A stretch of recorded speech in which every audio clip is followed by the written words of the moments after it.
En un mundo lleno de violencia, tristeza y enfermedad, siempre hay una respuesta. Clama a mí y yo te responderé, dice el Creador. El Tabernáculo de la Fe presenta un mensaje de esperanza. Hemos estado hablando de lo que llamamos el PESI. PESI es ¿cuál es? El propósito eterno, supremo e inalterable de Dios, que desde la eternidad preparó Dios para que anduviésemos en Él. Hemos leído esta mañana en el libro de San Juan, en el capítulo 3, y nos dice el secreto para poder vivir, andar como Dios quiere en su propósito eterno. Y quiero recordarles el diálogo que sostuvo Jesús en ese pasaje como está narrado por el apóstol San Juan, el diálogo con Nicodemo, cuando dice la Escritura que Nicodemo vino de noche para hablar con Jesús. Algunos especulan por qué vino de noche, pero no es el tema esta mañana. Piensa lo que quiera por qué vino de noche y no de día. Lo importante no es a qué horas vino, sino a qué vino. Le dice a Jesús: sabemos que tú has venido de Dios como maestro, porque nadie hace las señales que tú haces, si no está Dios con él. Y seguro que tenía un montón de preguntas para hacerle. Y Jesús fue al grano, directamente al corazón del tema, y le dijo: de cierto te digo, el que no nace de nuevo no puede ver el reino de Dios. Sorprendió seguro a Nicodemo con la expresión, con la declaración del Señor Jesús. Lo sorprendió.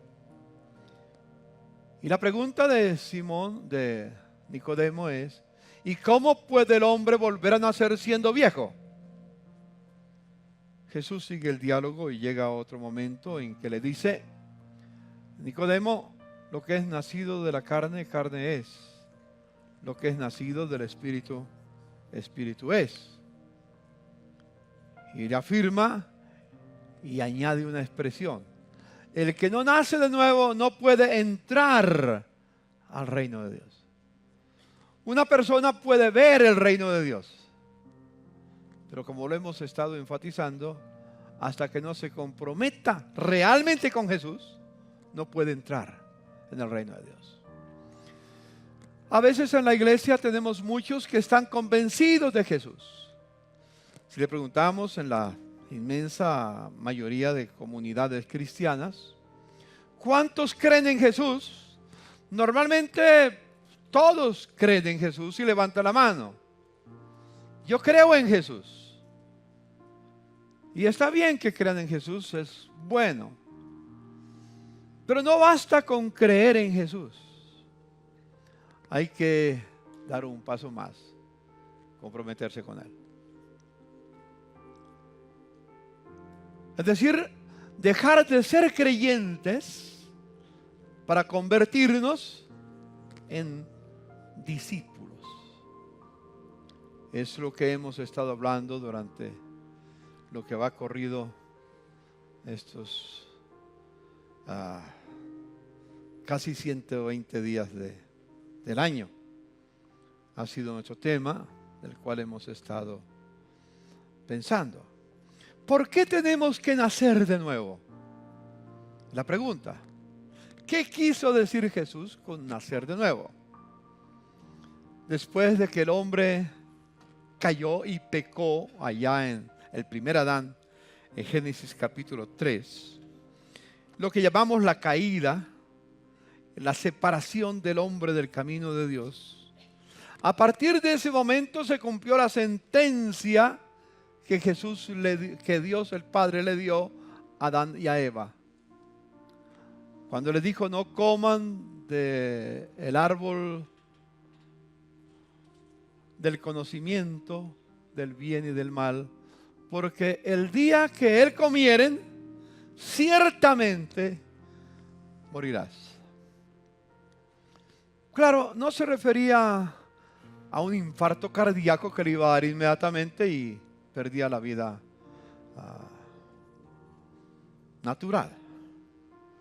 Pero murió porque fue separado de Dios. Y no hay nadie que nazca en este mundo que no nace en esa condición. Desde que nacemos separados de Dios. No es que llega un día que de repente uno decide rechazar a Jesús y entonces muere espiritualmente. Todos nosotros nacimos sin vida en el Señor. Teníamos la vida natural, pero no la vida de Dios. Por eso en Efesios capítulo 1, ¿se acuerdan ustedes de Efesios capítulo 1?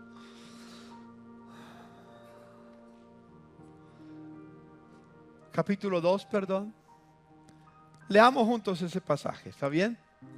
Él os dio vida a vosotros. Leamos juntos en voz alta, a ver. Él os dio vida a vosotros cuando estabais muertos en vuestros delitos y pecados, en los cuales anduvisteis en otro tiempo.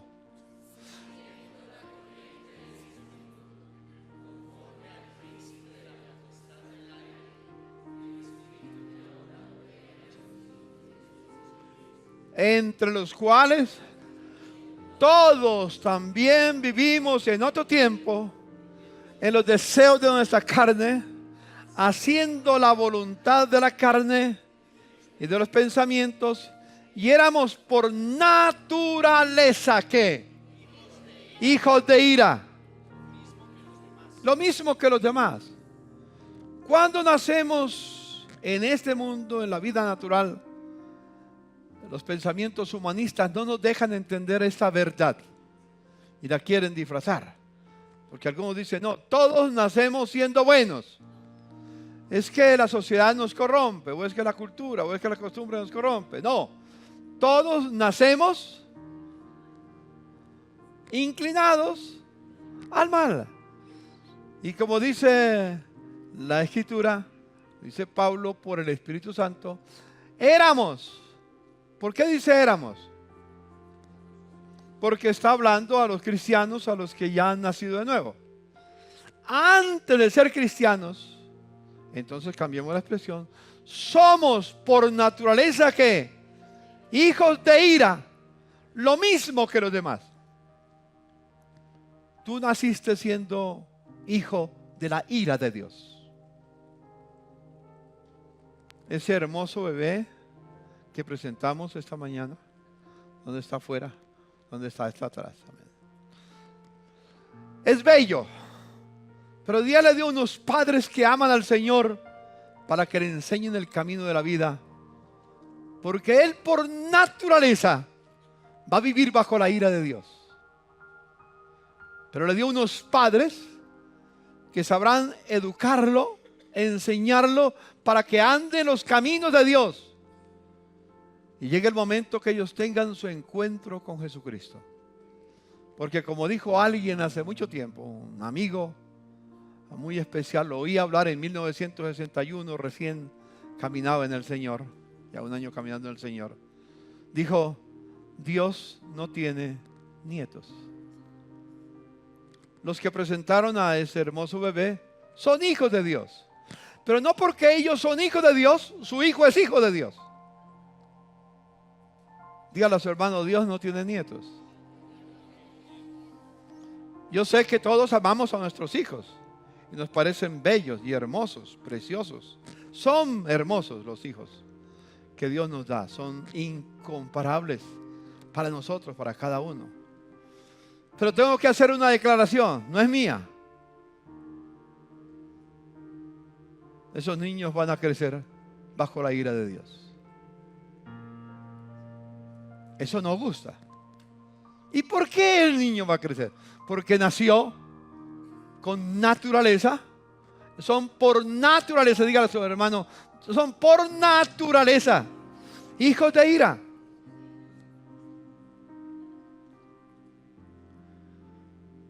necesitamos enseñar a nuestros hijos el camino del Señor. Quizás alguien me pregunta, ¿y qué pasa si el niño muere?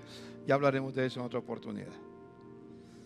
Solamente quiero hacer la declaración de lo que Dios dice. Cuando uno es hijo de ira, entonces, ¿qué dice el pasaje? Andamos siguiendo la corriente de este mundo, conforme al príncipe de la potestad del aire, que es Satanás, el espíritu que ahora opera en los hijos de desobediencia. Y aquí viene el tema que hemos estado tocando, principalmente. Hay dos caminos que son el resultado de andar o rechazar a Jesucristo. Pero ¿qué es lo que hemos estado haciendo énfasis? O vivimos para obedecer al Señor, o no lo obedecemos. Recuerden que en Hechos 5:32 dice que Dios da el Espíritu a quienes le obedecen. Dice en Hechos 5:32. En Lucas capítulo 11 dice que Él da el Espíritu Santo a los que se lo piden. Sí, pero me lo da cuando yo estoy comprometido con Él y decido obedecerla. Entonces se cumple lo de Lucas 11. Dios no nos da el Espíritu Santo para vivir como andábamos en otro tiempo. En otro tiempo, ¿cómo andábamos? En desobediencia. Que Dios nos ayude. Hay muchos pasajes que tengo para leer. Quizás no los voy a leer esta mañana. Solamente voy a ir a un punto especial. Hemos estado ilustrando con algunos gráficos. Voy a extraer unos pocos de los que hemos estado trabajando. Recuerden este gráfico, que es el central, o uno de los iniciales. Dios crea al hombre y viene en la desobediencia, viene lo que llamamos, ¿qué? La caída, que es el camino de muerte. Y ese camino de muerte es el camino de desobediencia.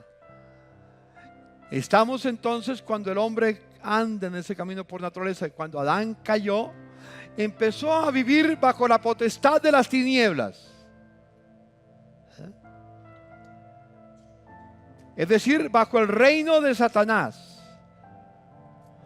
Y el camino final era o es el infierno.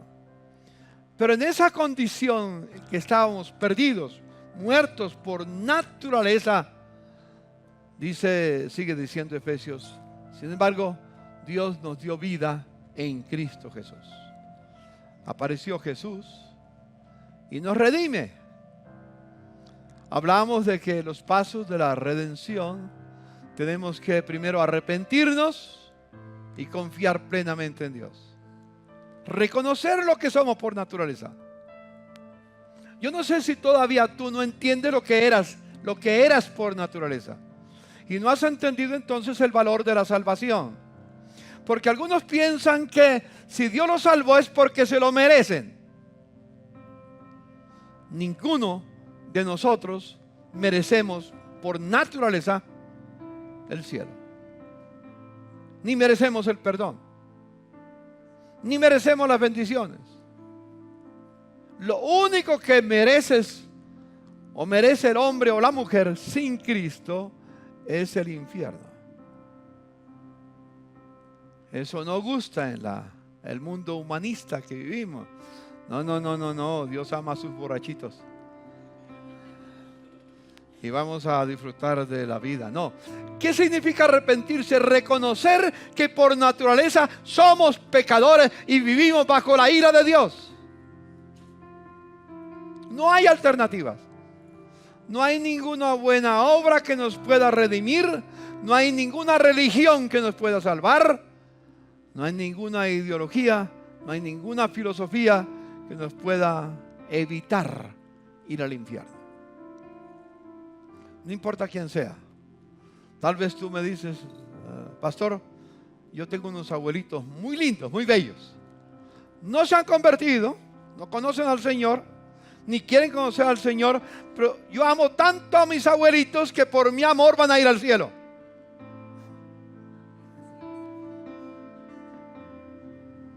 Ámalos todo lo que quieras. Pero si los amas, hábleles de Cristo. Ore por ellos para que se conviertan. Porque no importa quiénes sean, no importa los títulos que tenga, no importa la posición social en que se encuentre, no importa el lugar que tenga en este mundo, ni el dinero que tenga, es hijo de ira, lo mismo que los demás. Y su destino final será el infierno. Hay solo un camino. Y empieza con el arrepentimiento. Reconocer que somos pecadores. Creo que si pudiéramos reconocer esto de verdad en nuestro corazón, viviríamos de rodillas delante del Señor. Pero es que a veces creemos que Dios se ganó la fortuna con que yo lo siguiera. Dios es afortunado que yo lo esté siguiendo. Dígale a su hermano así: Dios es afortunado que yo lo esté. No se atreva a decirlo porque no, está diciendo mentira. Dios, no nos ganamos la lotería. No, fue por su amor que nos redimió con su sangre. ¿Recuerdan el Efesios 1, que ha sido nuestro capítulo de trabajo principalmente el capítulo 1, capítulo 2, capítulo 3?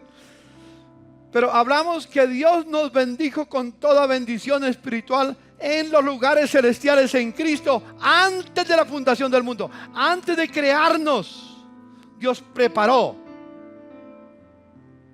la bendición para aquellos que han de ser parte del propósito eterno, supremo e inalterable de Dios. No solamente Dios nos bendijo, hizo algo más. Nos escogió. ¿Para qué nos escogió? Diga, ¿para qué nos escogió? Alguien dirá aquí: me escogió para ir al cielo. Eso no dice el pasaje. Nos escogió para ser santos y sin mancha. Dígale a su hermano: nos escogió para ser santos y sin mancha. Yo he sido llamado para ser santo. No he sido llamado para ir al cielo en primer lugar. Ese es el resultado. Yo fui llamado para ser santo, para vivir una vida diferente. En el mundo sin Cristo la gente vive en desobediencia. Ser santo significa una persona que vive para obedecer al Señor y en obediencia. Eso significa ser santo. Y luego dice: nos predestinó. ¿Para qué nos predestinó? Para ser adoptados hijos de Dios. Yo fui predestinado por el Padre Celestial desde la eternidad. En el consejo de la Trinidad nos predestinó para ser adoptados hijos de Dios. Eso quiere decir sencillamente que no por el hecho de ser humano es hijo de Dios. Hijos de Dios son solo los que deciden vivir con Jesucristo, hacer pacto con Él, arrepentirse de sus pecados. Solo ellos son hijos de Dios. Los demás, ¿qué son? Criaturas de Dios. Yo era una criatura muy bonita. Dígale a su hermano: yo era una criatura muy linda, bella. Mi papá desde niño me decía y me cogía la quijada y dice: uy, tan lindo que está. Y yo se lo creí. Dígaselo a su hermano: yo se lo creí. ¿Cuántos de ustedes se creen hermosos? Todos. No me vengan a decir ahora que tú te crees feo. No, hermoso. Humanamente está bien. No importa los cachetes rojitos que tenía. Eras una criatura destinada al infierno.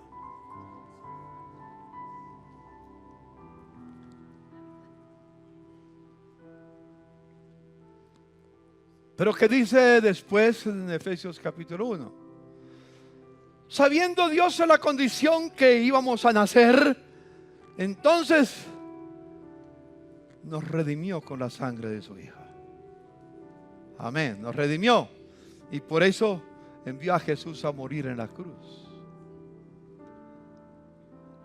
Él no es un mártir, no fue un mártir, es un sustituto. Yo y tú y todos debíamos morir la muerte de Él. ¿Se acuerdan que hay un pasaje extraño en la Biblia? Dice que cuando Él murió, descendió a los infiernos. Él tomó mi lugar. Yo como hijo de Dios al morir debía de ir al infierno. Pero Jesús fue a ese lugar por mí. Pero el Padre no lo dejó en el infierno. Con el poder del Espíritu Santo lo levantó de entre los muertos. Aleluya. Y se sentó a la diestra de Dios Padre, donde yo en Cristo estoy sentado también. Efesios nos dice más adelante que estamos sentados con Cristo en lugares celestiales. Dígale a su hermano, yo estoy sentado con Cristo. Esa es una realidad, sentado con Cristo en lugares celestiales. Esa es la declaración de Dios y yo le creo a Dios. Ando en ese mundo, pero en este mundo debo de andar en el poder del Espíritu y vivir lleno del Espíritu. Si vivo lleno del Espíritu y ando en el poder del Espíritu, no tengo temor. No tengo temor. Arrepentimiento y fe. Y después, hacer una vez que me arrepiento y creo en Jesús. En este pasaje inicialmente yo le creo a Jesús que soy pecador y me arrepiento y tengo fe. Amén. Pero tengo que hacer pacto con Dios. Aquí, cuando yo me arrepiento solamente y reconozco que soy pecador, puedo ver el reino de Dios. Pero cuando hago pacto con Dios, entro al reino de Dios. Parte de eso que Dios nos ha dado para que obedezcamos es el bautismo. Bautismo en agua. Es posible que aquí hay muchos que todavía creen. Y creen que eso es suficiente. No, ese es el comienzo. Ahí está, ya puedes ver lo que le espera cuando haga el pacto con Dios y se bautice y se comprometa con Él a vivir para toda la vida. Cuando una persona se bautiza, es en el momento en que decide vivir para obedecer a Dios. No es simplemente que entra al agua y se moja y sale. Como alguien dijo chistosamente, no es un pecador mojado. Es una vida nueva que sale del agua. A veces hemos perdido el sentido del bautismo. Y pensamos que es simplemente un rito religioso para ser miembro de una comunidad, de una iglesia, de una religión. No, el bautismo es el paso en que le decimos a Dios: a partir de este momento entrego mi vida, mi muerte, me sepulto en el agua, pero voy a resucitar en la vida nueva. Y a partir de este momento vivo para obedecerte, Señor. ¿Cuántos de ustedes, no levanten la mano para no hacerlos pecar, cuántos de ustedes viven para obedecer a Dios? Su único anhelo en la vida no es ser rico, no es ser famoso, no es tener un gran nombre. Todo eso puede venir y no es malo. No es malo que todo eso venga en tu vida. Pero yo y tú vivimos, ¿para qué? Dígale a su hermano, vivimos para obedecer al Señor. En todo, dígale a su hermano, en todo. No en ciertas cosas. En todo vivimos para obedecer a Dios. Por ejemplo, voy a hablar de los dos mandamientos de los más no practicados normalmente en la iglesia del Señor. De dos, bueno, puedo hablar de los 10. Volvemos a hacer un ejercicio que hicimos hace años. ¿Cuántos son los 10 mandamientos? 10. ¿Y cuántos lo saben de memoria? ¿Se acuerda que hicimos un ejercicio como por un año casi? Es que si no los estamos repitiendo y pensando en ellos, se nos olvida. Por ejemplo, ¿cuál es el cuarto mandamiento? No escucho a todos. Uno. ¿Ah? Guardar el día de reposo. ¿Cuál es el día de reposo para los cristianos? El día que Cristo se levantó de entre los muertos, el primer día de la semana. Los cristianos siempre nos reunimos para celebrar la victoria de Jesucristo. Estamos aquí esta mañana para celebrar al Señor, para celebrar la victoria de Jesucristo, no para ejercer una costumbre religiosa, sino para celebrar. Debíamos siempre de venir con gozo, como dice el Salmo 100, entrad por sus atrios con alabanza, ¿sí? Con regocijo, con alegría. Y podíamos decir, como dice el salmista, yo me alegré con los que decían, a la casa del Señor iremos, estaremos alegres. Entonces el cuarto mandamiento es, acuérdate del día de reposo. Muchos cristianos hacen cualquier otra cosa o prefieren cualquier otra cosa antes que en ese día celebrar la victoria del Señor y reunirse con sus hermanos. Por eso el apóstol, escritor de la carta a los Hebreos, en el capítulo 10, verso 25, dice, no dejando de congregarse como algunos tienen por costumbre. Esta mañana esto debía estar rebosando, pero muchos prefieren venir cada 15 días, cada 20 días, cada mes o cada que hay la cena del Señor. Yo me encuentro con muchos y me dice, a veces yo me encontré con un hermano y le dije, me saludó muy cariñosamente, yo lo saludé y le pregunté, esas costumbres que uno tiene siempre de preguntar, ¿a qué iglesia asiste? Y entonces me dice, ¿y asisto al tabernáculo con usted? ¿Usted es mi pastor? Y le dije, hermano, pero me da la sensación que hace mucho tiempo no lo veo. Y me dijo, la verdad es que yo voy de vez en cuando. De eso hay por cantidades, ¿no es cierto? De eso hay por cantidades. En Isaías 58, 13, versículo 13, ¿quién se acuerda de Isaías 58, 13?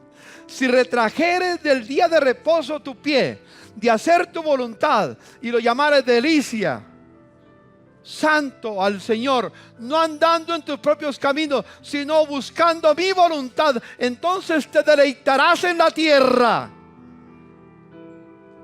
y disfrutarás de las bendiciones que el Señor tiene para ti. Claro, el día domingo, o mejor lo que yo prefiero llamar no domingo, sino el primer día de la semana. Es lo que el mundo normalmente llama domingo. Para mí es el primer día de la semana, que celebro la victoria de Jesús en la cruz, en el sepulcro, que se levantó y resucitó. No es un día de deleite para los hermanos. Para algunos es día de dormir hasta más tarde. Y algunos prefieren venir al culto de las 5:30. Porque así yo paso todo el día. Puedo ir a jugar fútbol. Puedo ir a ver al Somar, ¿cómo es? Disfrutan cualquier otra cosa menos el día del Señor. Y si hay puente, ¿cuándo habrá otro puente? Porque quiero ir a pasear, porque estoy cansado. ¿Cuántos sienten ese cansancio? Y voy a decir algo loco. Jesús dijo, vengan a mí todos los que estáis trabajados y cansados. Tienes una finca, disfrútala, está bien, no se ponga bravo conmigo por eso. Alguien va a decir, pastor, yo te voy a invitar, ahora no te invito. Estaba preparando una ternera a la llanera y aguántese, pastor, porque no lo voy a invitar, porque me ofendió. Disfruta de lo que Dios te ha dado, amén.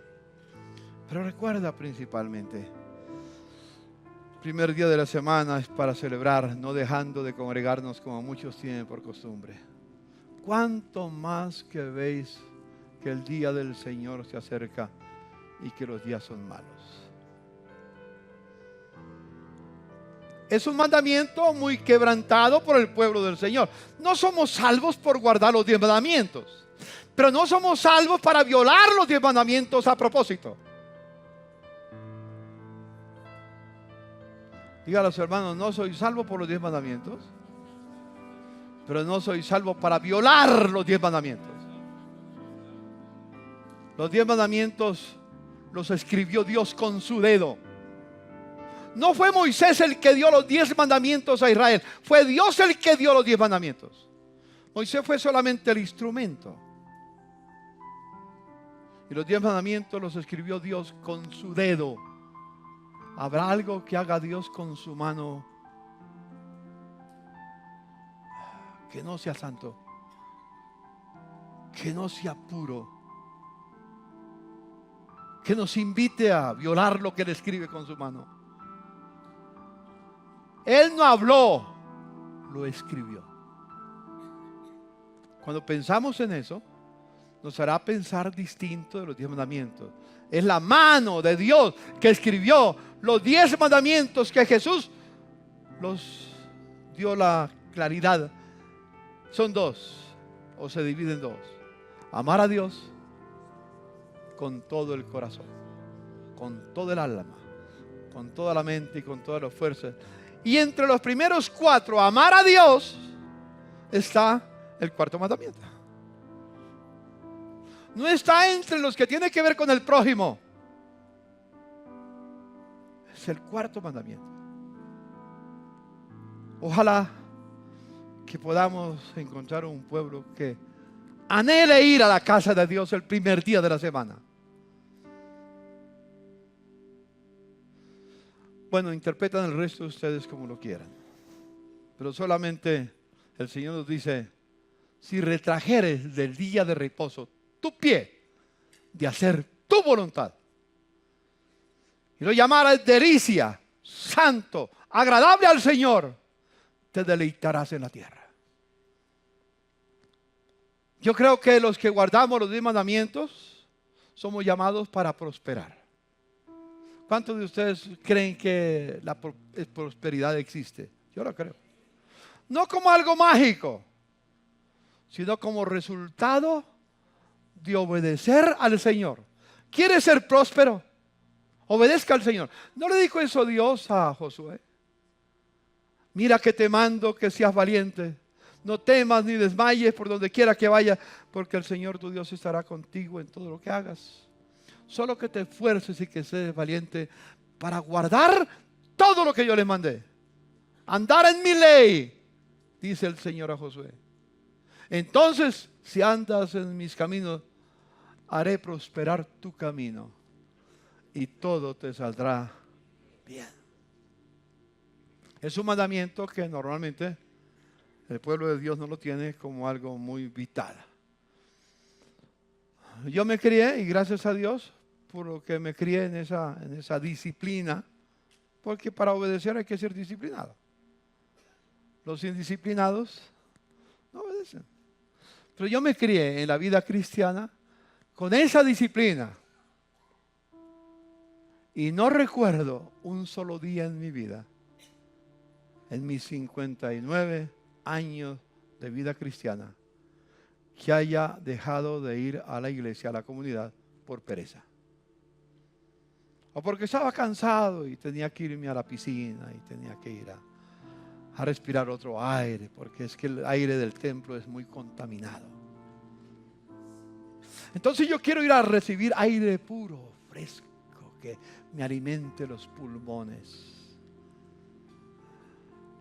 Porque repito, es que el aire, el ambiente de la iglesia es tan contaminado y tanta gente tan pecadora. En cambio yo estoy sobrado de lote. Perdonen, hermanos, que diga esto en son de sarcasmo, pero de vez en cuando es bueno decirlo para que caigamos en cuenta. Y déjeme decirle, si usted piensa contrario, lo sigo amando. Y espero que tú también me ames. Sí. Claro que si no me amas, el problema es tuyo. Pero yo te sigo amando. Dígale a su hermano, si no me amas, el problema es tuyo. Yo te seguiré amando. Dígaselo. Hay momentos que se van de las manos y el Señor sabe cuando alguien no puede hacerlo, porque hay momentos difíciles. Las veces que he dejado de venir, especialmente a fin del año pasado y este año, pero fueron muy pocos los domingos, llevo varios meses en recuperación de la rodilla, y fuera del último incidente que tuve, llevo noviembre, diciembre, enero, febrero, marzo, abril, 6 meses. Y de esos 6 meses, solamente porque no podía levantarme, no vine 2 veces a la iglesia. Y tenía motivos para quedarme. Y tenía motivos, algunos me decían, pastor, mire, queremos invitarlo a unos sitios tan hermosos, tan bellos, tan lindos, que te traen sanidad a tu cuerpo. Y me pagaban todo para que fuera. La verdad, el sitio más hermoso para mí en la vida es la casa del Señor. No este edificio, porque está un poquito feo. Esperamos que en el camino y esperamos que este año comencemos la remodelación de este sitio. Amén. Diga que este año empecemos la remodelación. Pero podemos tenerlo bien remodelado, bien lindo, bien hermoso, bien atractivo. Y usted sigue yéndose al puente cuando le aparece el puente. No estoy diciendo que no vayan a puentes. Yo agradezco al Señor que el 1 de mayo de esta semana, este año, cayó en miércoles. Y entonces no hay forma de salir. Dígale a su hermano esta semana, no hay forma de salir.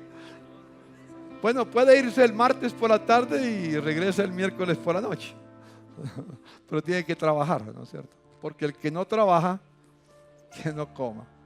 Bueno, ese es uno de los mandamientos. El otro mandamiento, que es muy poco practicado en la iglesia, en lo que tenemos ya contabilizado aproximadamente, es entre el 20 y 30% de los asistentes. Es el 8º mandamiento. Ay, ay, ay. ¿Cuál es el 8º mandamiento? Dígalo de memoria.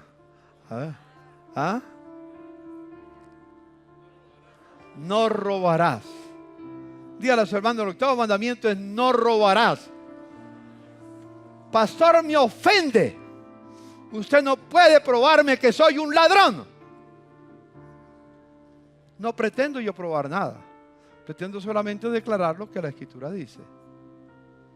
Es Dios el que dice en Malaquías capítulo 3, versos 6 en adelante, yo Jehová no cambio. Y luego dice más adelante en el verso 8, vosotros la nación toda, le dijo a Israel, y como consecuencia se lo dijo a Israel porque la iglesia no existía en ese tiempo. Lo que se lo dice a Israel no lo dice a nosotros porque Dios no cambia, es el mismo. Dios no cambia. Vosotros la nación toda me habéis robado. Y enseguida saltaron los fariseos de la época y dijeron, ¿y en qué te hemos robado? Pruébamelo. Y el Señor dice, en vuestros diezmos y ofrendas. A Dios le plació en su sabiduría escoger los diezmos de todo aquello que Dios nos provee con su fuerza para adquirir en la vida. Esta semana tuvimos en el centro de pensamiento un video muy hermoso de Christian Oberman, nuestro maestro Christian Oberman, que hablaba de la importancia del trabajo.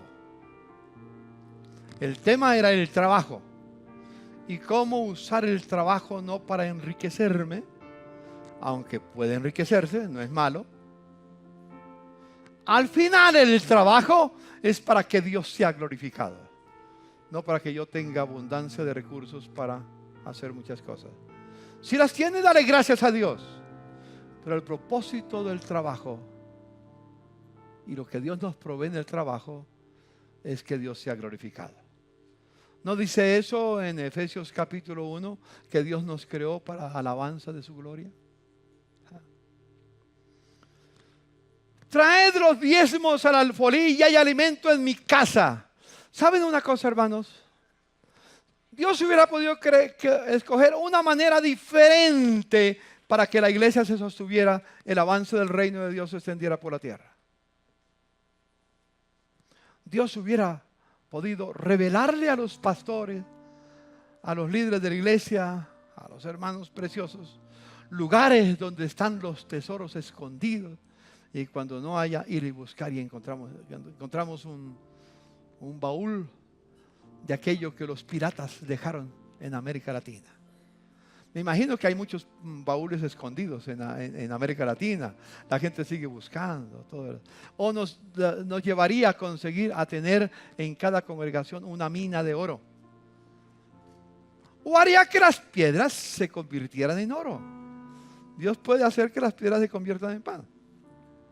Satanás no dijo mentira. Pero ese no fue el propósito de Dios, que las piedras se conviertan en pan. El propósito de Dios era otro. Es decir, Dios podía hacerlo.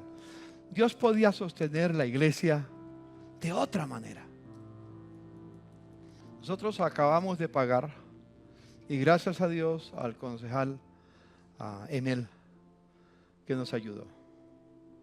Pero tuvimos que pagar esta semana, el lunes pasado, mañana va a ser 8 días, 100 millones de impuestos. Los pagamos 101, 102, algo así. Lo pagamos esta semana. Hay que pagar impuestos. Esa luz que tienen tantos bombillos, que hay que pagar la luz. ¿A qué? ¿Sabían eso, que hay que pagar la luz? El hecho de que digamos somos cristianos no quiere decir que no pague la luz. Y tenemos que pagar el agua. Y tenemos que pagar los celadores. Y tenemos que pagar todo la nómina que tenemos. ¿De dónde tiene la iglesia o la comunidad cristiana dinero para todos los costos que tiene que cubrir cada mes? Que son aproximadamente 120 millones mensuales. ¿De dónde? Dígale a su hermano, de los diezmos y las ofrendas. Y si la iglesia debe plata es porque yo me he robado la plata. La verdad. Y usted es parte de la iglesia, se roba a sí mismo. Es posible que para algunas personas, si mañana tuviéramos que cerrar este sitio porque nos embargaron, porque no pagamos lo que debíamos de pagar, nos cierran el templo y nadie se daría por enterado. Lástima, le cerraron la iglesia al pastor. No, esa iglesia no es del pastor, ni de los ancianos, ni de los pastores de esta congregación. Esta es la comunidad del Señor. Somos una comunidad de Cristo. Dile, somos una comunidad de Cristo. Y Dios dijo que debíamos de traer los diezmos a la casa del Señor y las ofrendas generosas para hacerlo.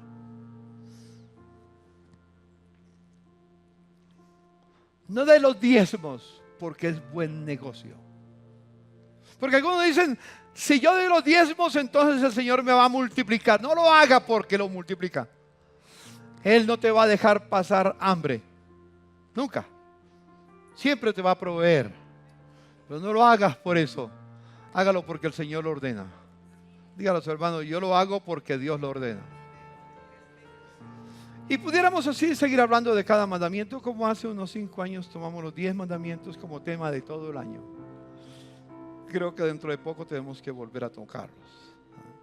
O los mandamientos de Jesús. Algunos han estudiado el Nuevo Testamento y encuentran 49 mandamientos de Jesús. Suman 7 por 7 a 49. Es más o menos como una multiplicación que hizo, algo por ahí. Y da 49 mandamientos que el Señor tiene en el Nuevo Testamento. ¿Se acuerdan de un mandamiento del Señor en el Nuevo Testamento? ¿Quién se acuerda? ¿Cuál se acuerdas tú, hermano? A ver. Amaos los unos a los otros. Dígale a su hermano, el mandamiento del amor es un mandamiento del Señor. Pero dígaselo, mírelo. ¿Qué otro mandamiento dijo el Señor? Hablando del amor. Amen a sus enemigos. Dígale a su hermano, amen a sus enemigos. No hagan lo que hizo un gran líder político de Alemania después de que fue derrotada Alemania. Él se logró escapar y estaba escondido con su familia.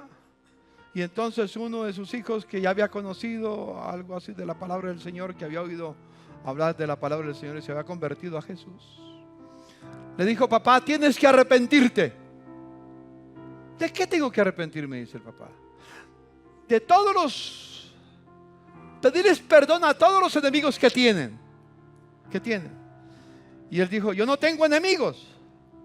Papá, no digas que no tiene enemigos.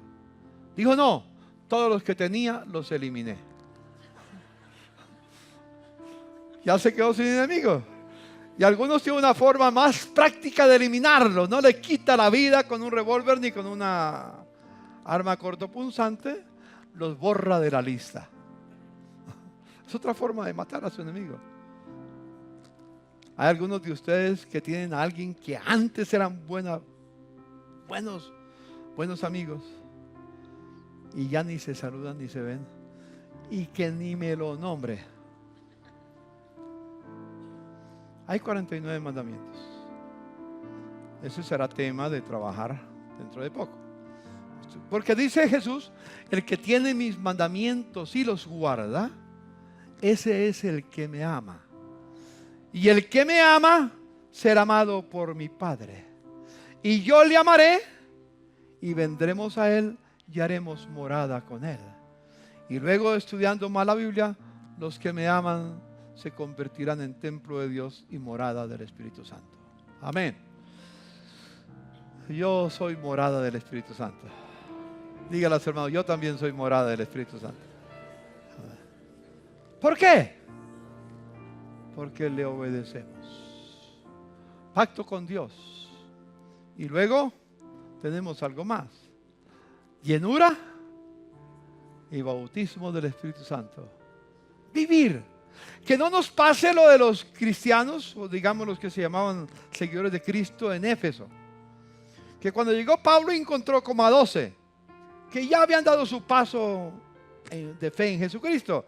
Y cuando Pablo los encontró, les vio algo que le faltaba, algo como raro. Yo creo que Pablo tenía un discernimiento especial y vio que a esos 12 algo le faltaba. Y les dijo: ¿recibiste el Espíritu Santo cuando creíste? Ni siquiera hemos oído que hay Espíritu Santo, ni siquiera.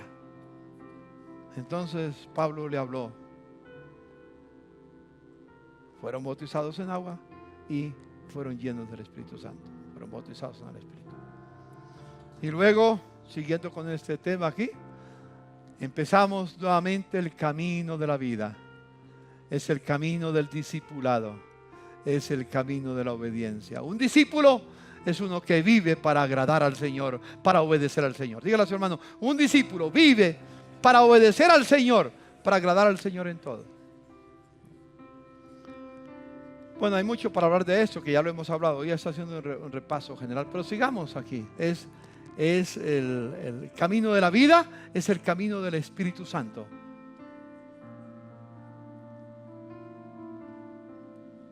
Y ya hablamos, recuerde que hablamos hace 8 días que si el Espíritu Santo no hubiera actuado, ni Jesús hubiera sido encarnado. Ni siquiera habría camino de redención, de salvación. Seguiríamos derechos hacia este lugar, el infierno. Pero Jesús tenía otro camino y por eso envió al Espíritu Santo. Y vivimos en el poder del Espíritu Santo. Ahora cambiemos el reino de Satanás, dicho en otras palabras. Entramos, cuando uno desobedece, entra a territorio de Satanás. Pero luego viene la redención y pasamos al camino de la obediencia. Empezamos. Pero hay momentos en que encontramos dos caminos. ¿Cómo encontramos los dos caminos? Cuando tenemos que tomar una decisión. Y tenemos que decidir si obedecemos a Dios, si andamos en el camino de la obediencia o andamos en el camino de la desobediencia. El camino de la desobediencia es el reino de la oscuridad. El camino de la obediencia es el reino de la luz, el reino de su amado Hijo.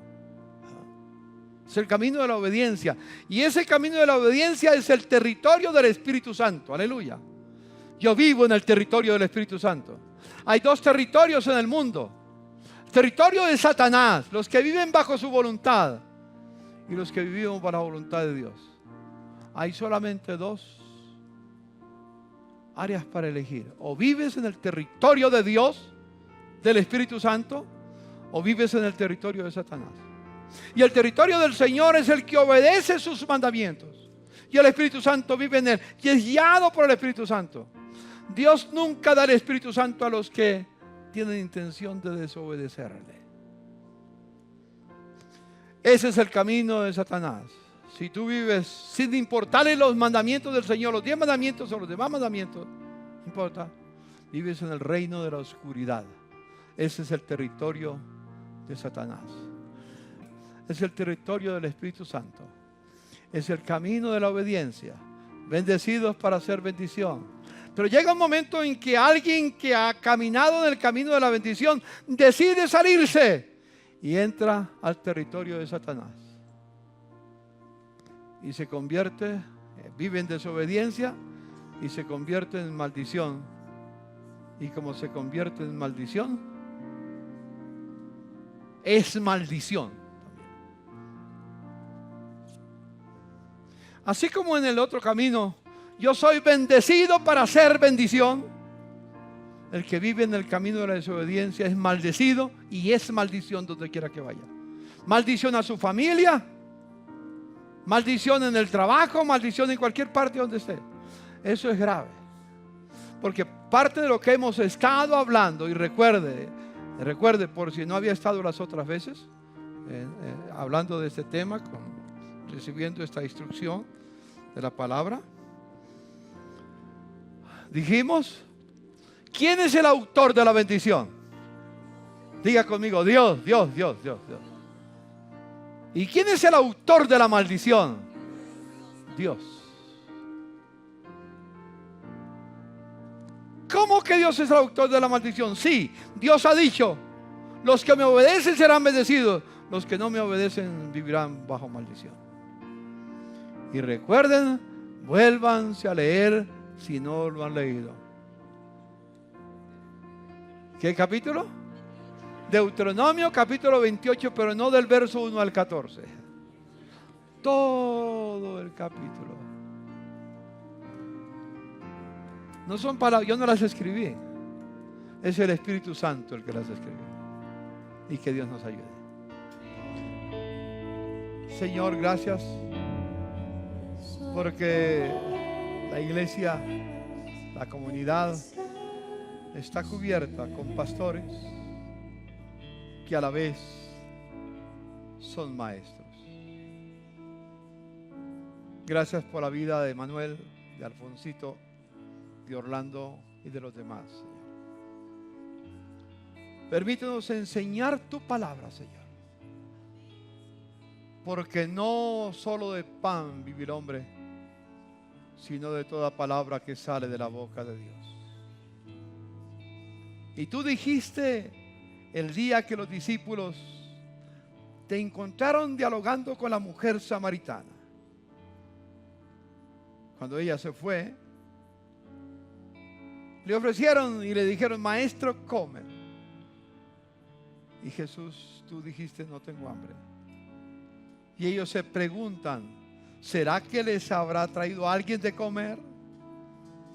Y tú respondiste, Jesús, mi comida es que haga la voluntad del que me envió, que obedezca sus mandamientos.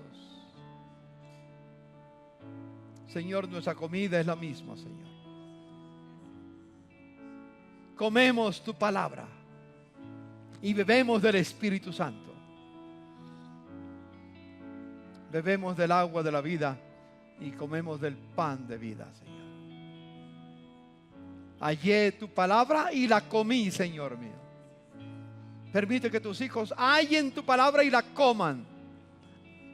Y, Señor, en su ser interior la digieran, en su mente y en su corazón, y se convierta en vida para ellos. Gracias, Padre, en el nombre de Jesús.